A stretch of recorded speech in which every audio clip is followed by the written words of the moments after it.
to another episode of the Who Are You to Lead Anyway podcast. I am so glad you're here. I am your host, Cynthia Jamison, and today we're delving into a topic that's been popping up a lot in my coaching sessions, which is the cost of taking things personally in leadership. Now, I have a sense this might be a little bit of a longer episode than normal, so I apologize for that, or I give gratitude for that. Either way, there's no good or bad or right or wrong. So here's the interesting thing about taking things personally. We all do it. It's human nature to internalize feedback, criticism, or conflicts. But here's the thing, while it's natural, it's not always helpful. So let's unpack why. I want to explore what it means to take things personally as a leader. I want to talk about the common fear responses that we have so that we can have an understanding of how our brains are wired to protect us. We're going to get into the nitty-gritty of that. Then we're going to delve into some practical strategies for mitigating this tendency of taking things personally, from developing self-awareness to separating emotions from facts. And I'm going to share some actionable steps that you can take to manage those knee-jerk reactions more effectively for yourself. We'll touch on the importance of fostering a supportive environment. And finally, we are going to cover how to bounce back when you do take things personally. So I'm eager to get started. So let's begin by unpacking what it means to take things personally as a leader and why. So, firstly, I want to say that it's very common for new, emerging, and high potential leaders to internalize feedback, criticism, or conflicts, letting it affect their confidence and decision making. And I can assure you that this occurs with leaders at all levels. Because the truth is that none of us can escape the human experience, which makes us all imperfectly perfect. Now, as humans with brains that are wired to keep ourselves safe so that we can continue to evolve as a species, when we don't feel safe or when we specifically think and feel that we're attacked, just notice how powerful of an image that word attacked is. Of course, we feel fear, and how we show up from a place of fear is totally different than how we show up from a place when we feel safe, when we feel secure, when we feel confident. And so when I was preparing for this episode, I really debated about whether to add the common fear responses we have, which are fight, flight, freeze, and fawn. And the reason that I chose to is because I think that without it, it's really hard to understand why we take things so personally. And it usually happens within those contexts when we are hijacked that we do take things personally. So, my goal is to help you understand and help you acknowledge your own default pattern and, with expanded awareness, then be able to make a different, more intentional choice. So I want to start a little bit with the bodies. So our bodies are constantly sending us messages. And as someone who's been a head-led person most of my life, I have learned so much by tuning into my body and paying attention to the cues and clues that it has for me. I don't always like them, but I tune into them. So let's dive in. The first is the fight response, which is our body's way of facing any perceived threat in an aggressive manner. So this is where we might find ourselves defensive. We argue back or we participate in heated arguments. My best advice that I can offer here is that if this is your pattern, and I've had occasion for this to be my pattern as well, is just to allow a cooler head to prevail and not quit your job in the heat of the moment, like I did I've told you about it a few episodes ago. So, a worthy note here is that the duration for us and others to shift from flight response can vary depending on multiple factors. So, in some cases, a person might quickly transition out of a flight response within minutes or hours. And in more intense situations, depending on history, etc., it could take some weeks to fully recover. So while there is no universal timeline because everyone responds differently to stress, with awareness to our own pattern and leveraging tools that work for us, we can absolutely shorten the timeline for ourselves. So the flight response is when our bodies are urging us to run from danger. So back thousands and thousands of years ago, when we were in real danger of losing our life or being cast out of the tribe, which also meant that could have life-threatening consequences, it was really important for us to pay attention to that. And while today it can feel life threatening to think of being fired or of losing your jobs, this is often a perceived threat. And our brain still responds to it as a threat. So just imagine you've started your first leadership position, we'll say, and you find yourself during a heated disagreement among your team members or your peers. Your first instinct is flight. But here's the thing, this response is natural, especially when you're new to leadership, and it often stems from a fear of failure or discomfort with confrontation. I think the question to ask yourself is, can you feel the discomfort and act? If not in the moment, perhaps shortly after? Because it's so important to recognize that avoiding conflict will not make it disappear. It doesn't go anywhere when you just push it under the carpet. And it can escalate if unaddressed immediately, hindering your career and potentially impacting your team's productivity and morale. Now, the freeze response is when our bodies are unable to move or act against the threat.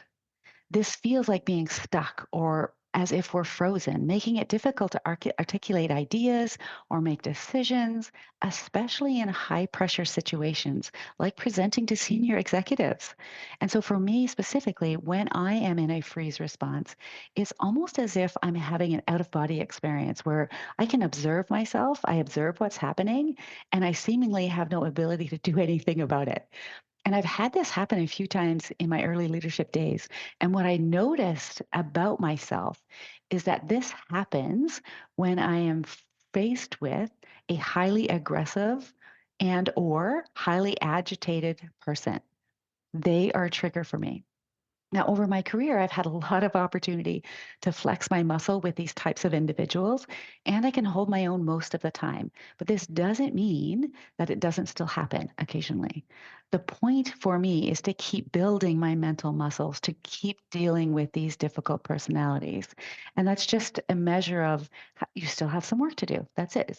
The work is never done.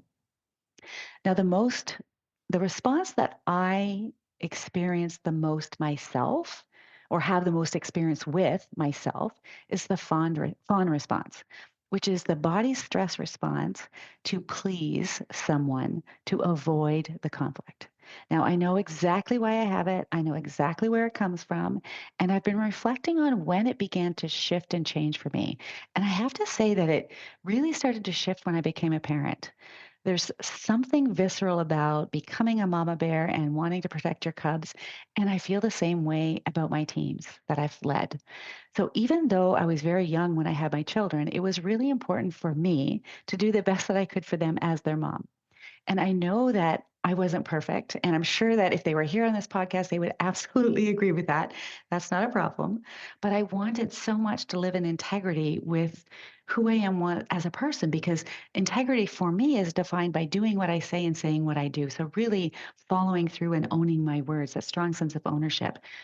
Now, I was also a young leader and an HR professional who was responsible and accountable for having difficult conversations, dealing with poor performers, terminating people, and training leaders who would, if I'm honest, really would rather abdicate their responsibility to me on how to navigate these sorts of situations for themselves.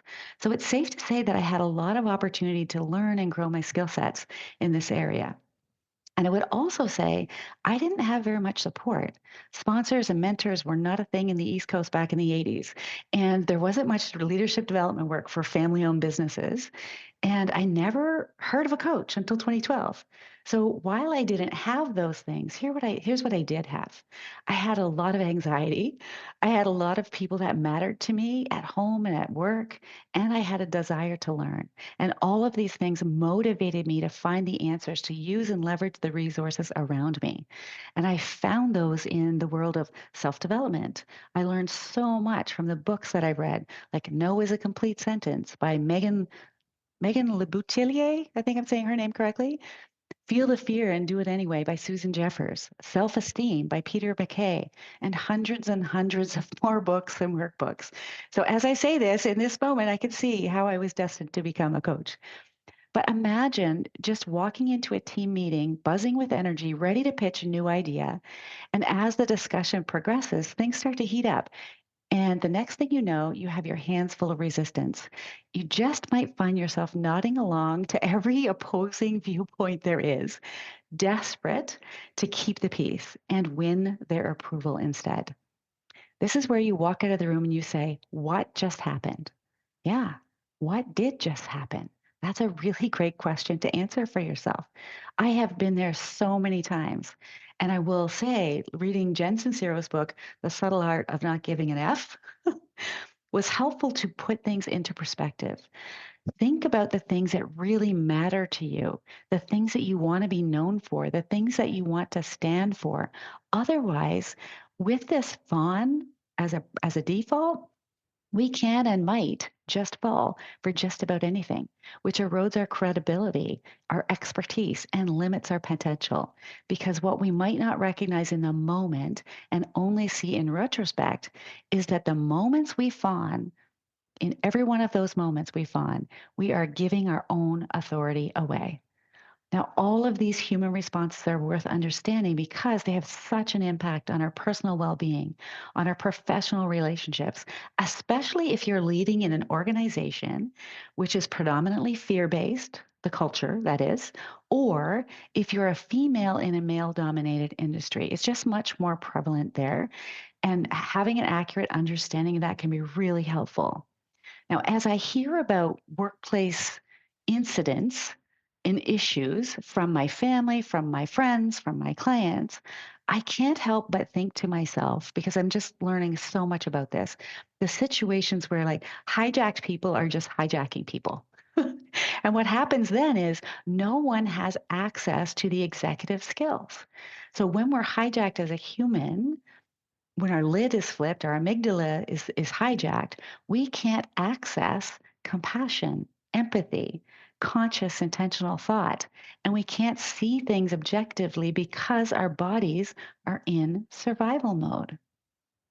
So I want to dive a little bit deeper into understanding the complexities of taking things personally as a leader. Now, while we've touched upon these common responses, it's really essential to recognize that individuals may have unique reactions influenced by their personal experiences, their cultural backgrounds, their psychological makeup, everything that's happened to them in their lives that has informed their worldview before they've come to work with you.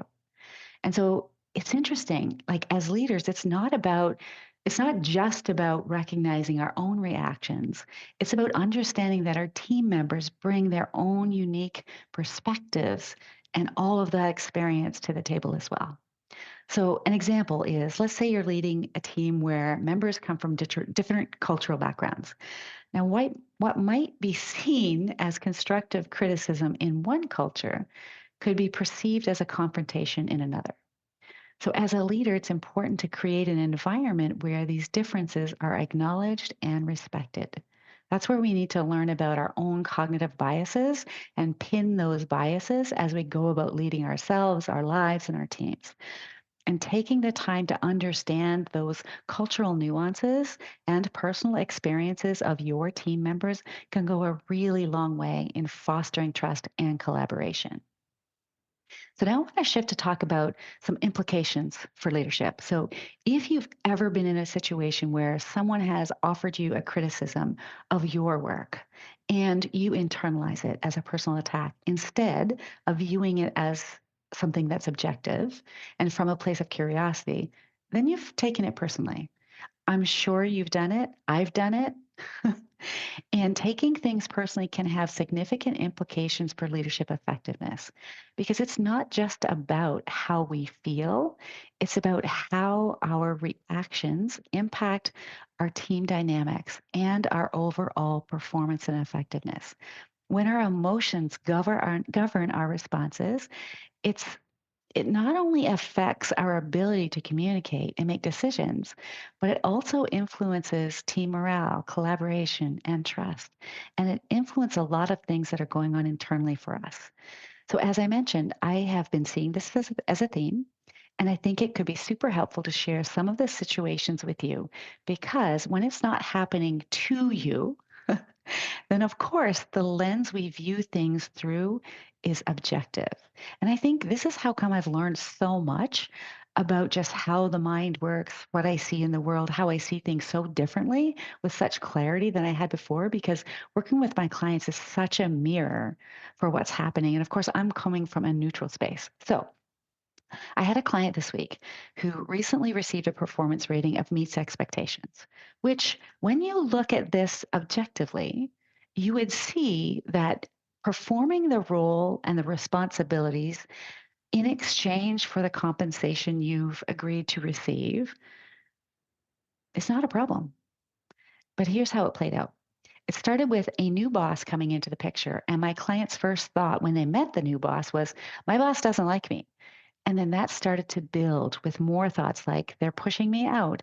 They think everybody else's work is better than my work. Everybody around me is getting promoted. I'm not getting promoted. They made it mean so many things. And when we got curious, here's what we discovered. My client had zero evidence to demonstrate their boss didn't like them. And even if they did, the mindset still isn't helpful because the story that they were telling themselves created so much frustration and anger, and it changed how they showed up and how they acted as a leader. So we explored the facts of what they were doing and what they weren't doing. It was quite a humbling experience. And they noticed that they were going back and forth a lot in this like a foot in each canoe, complaining, researching alternate employment, actually contemplating relocation. Essentially, they were operating from a place of lack. And what they weren't doing is they were not focusing on their priorities. They weren't making timely decisions. They weren't asking for constructive feedback. They weren't going to meetings and figuring out how they could help. They weren't engaging in conversation about their performance. So by the time we were done exploring specifically and behaviorally what happened, my client could clearly see how their meaning making, meaning seeking, beautiful brain created this result for them. And they saw that the continuous loop kept them in the spiral of those automatic negative thoughts. Those ants were all over the place. Now, listen, our minds are incredibly directive, and it will give us exactly what we ask for or what we look for. We will always find the evidence for what it is we want to believe. And our power really, truly lies in learning how to manage our own minds. So, I want to share some strategies for mitigation. I think there's four of them. So, what can we do about taking things personally? First, develop self awareness. I know you saw that coming. Now, I've talked about how self awareness is a superpower, and it relates to this so much because it's about understanding your specific triggers and your emotional responses without any blame, without any judgment. Just set an intention to notice and recognize when you're feeling defensive, when you're feeling hurt. And acknowledge the emotions for yourself. Get curious about what you're making things mean about you, about others, about the circumstances that you're in, and identify what you're feeling without letting your emotion dictate what you do next. And you might want to put some space between events that happen and when you actually sit down to think about it and expand your awareness. So when you get triggered, be brave and look in the mirror and just ask yourself, what is this teaching me about myself? For me, when I feel people don't like me, what it really means is there are parts of me that I don't like about me. And so being vulnerable with myself, acknowledging this for myself, allows me to get really curious about those parts of me and that the parts of me that I don't like. And from there, once I have that expanded awareness of my thoughts about that part of myself, I can decide what I want to do next to heal myself. Now, I'm at a point now where I'm asking myself in the mirror frequently when this happens, what's your growth? What's your growth here, Cynthia? And this practice of self reflection has changed everything for me and for my clients. So if you happen to be new to me and my work, I recommend you might go back and take a listen to episode 53, Embrace Your Self-Awareness Journey, the ultimate superpower to learn about this for yourself. Now, the second strategy is to separate emotions from facts. So, practicing separating your emotional reactions or your emotional triggers from objective reality. Just because something feels true doesn't mean it is. Just because it feels personal doesn't mean it is. Take the time to think and consider the facts and the context before reacting is a huge first step that you can take.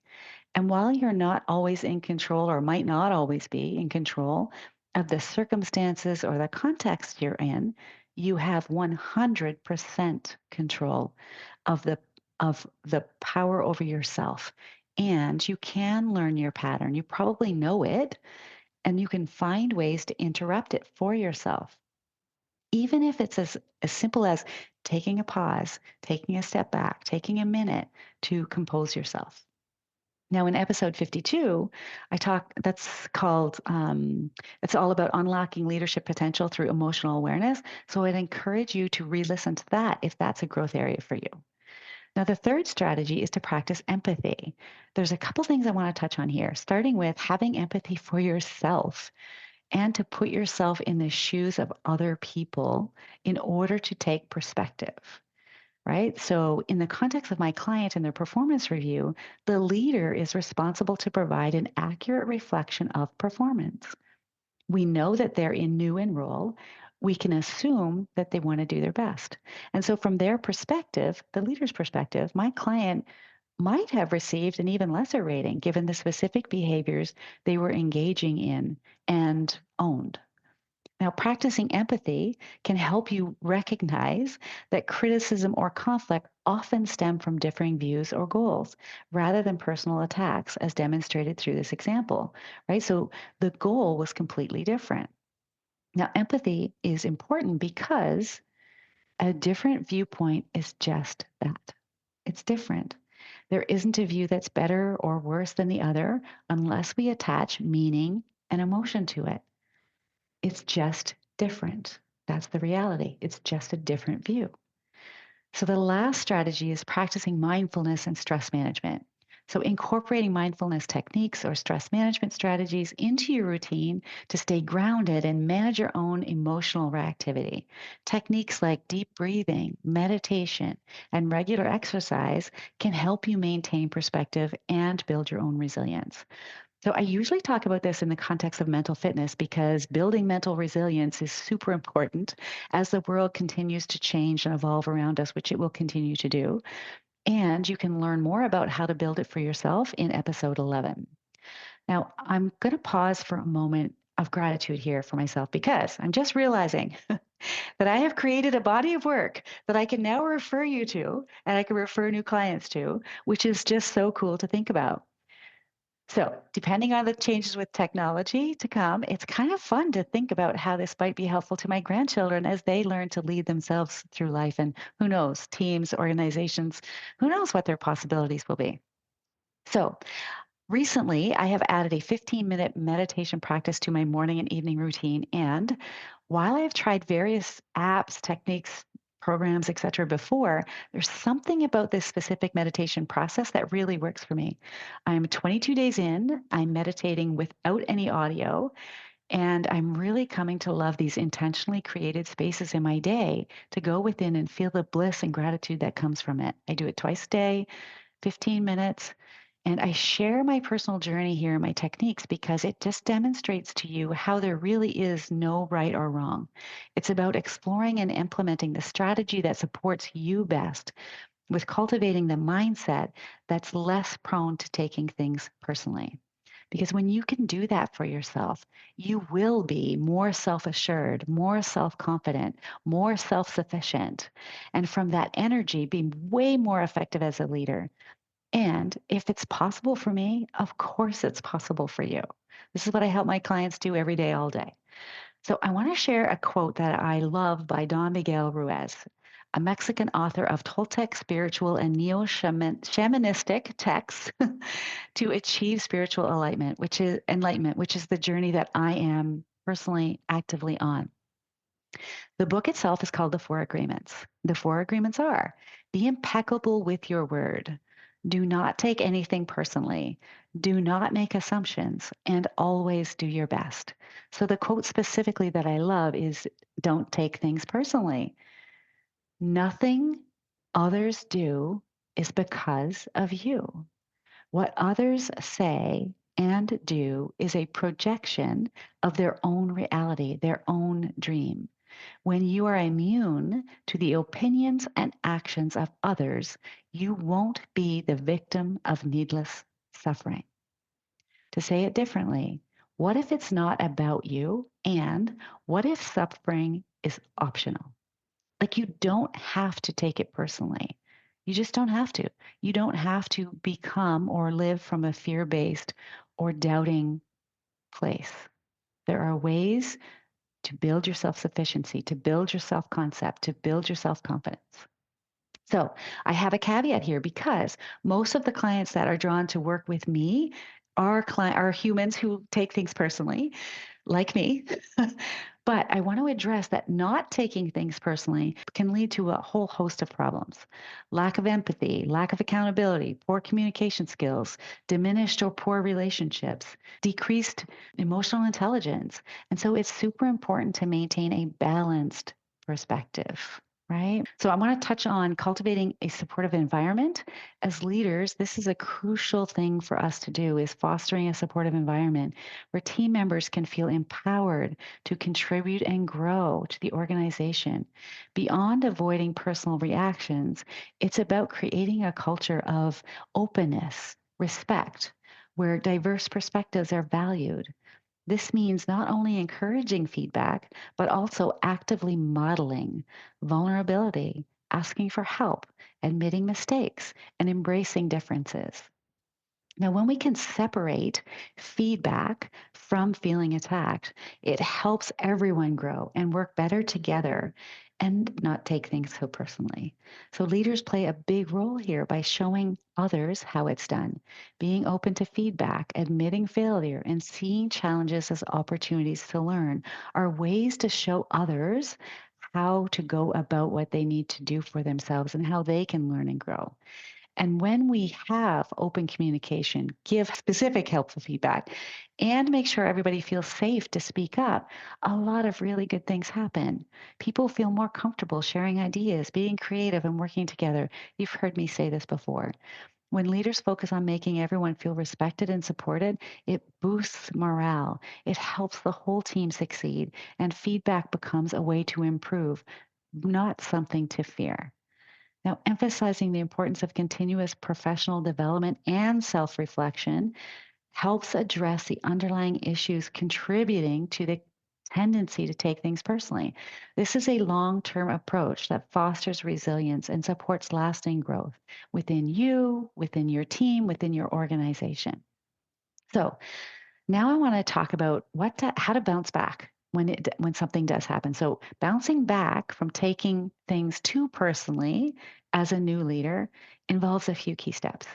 First, it's important to recognize and acknowledge your own emotional reaction. Understand it's natural to feel hurt or defensive, but also recognize that taking things personally can cloud your judgment, hinder your ability to lead effectively. So take a moment, pause, and reflect on why you're feeling this way. Next, try to shift your perspective. Instead of seeing criticism or feedback as a personal attack, perhaps you can view it as an opportunity for growth and development instead. Remind yourself that feedback is about the work, not about you as a person. Focus on specific points being raised and consider how you can use those points to become a better leader. Ask yourself, what's true here for me? What resonates with me? What could I learn from here? Seek some support from trusted colleagues or mentors and share your feelings with someone you trust and respect, and ask for their perspective on the situation. Perspective can be a really helpful, useful thing. Sometimes that outside viewpoint can help you gain the clarity you need to just click things into place and see things from a different angle. And then lastly, remember that the long-term implications of how you handle situations, taking things personally isn't just a short-term issue. It can impact our leadership journey over time, our career journey over time. So practicing self-care and resilience building techniques, not only to bounce back from setbacks, but also to sustain your growth as a leader are really helpful things to invest in for yourself. Find those activities that can help you manage stress, maintain perspective, and build lasting resilience. Regular exercise, mindful practices, seeking support from mentors, eating well, sleeping well. These are things you've likely heard before, and they're all relevant. It's just about you finding the practice, the techniques and tools that work best and support you. So I want to leave you with this. Taking things personally is an instinct, but it's how we choose to respond that defines us as leaders. So I encourage you to think about what your growth might be, explore the strategy you think will serve your highest and best self. And I hope that you found this useful, helpful. And if you've enjoyed today's episode, don't hesitate to reach out with any questions, thoughts for future topics. So until next week, keep leading with authenticity, purpose, and with empathy for yourself and others. Take care. Have a great one. Hey there, it's Cynthia. Thanks for being a part of the Who Are You to Lead Anyway journey. Join my newsletter for exclusive updates and resources. Get a complimentary self-discovery workbook at www.cynthiajamisoncoach.ca. Your feedback shapes this show, so share your thoughts. And if you love the podcast, help spread the word. Thanks for investing in your leadership growth. Let's thrive together.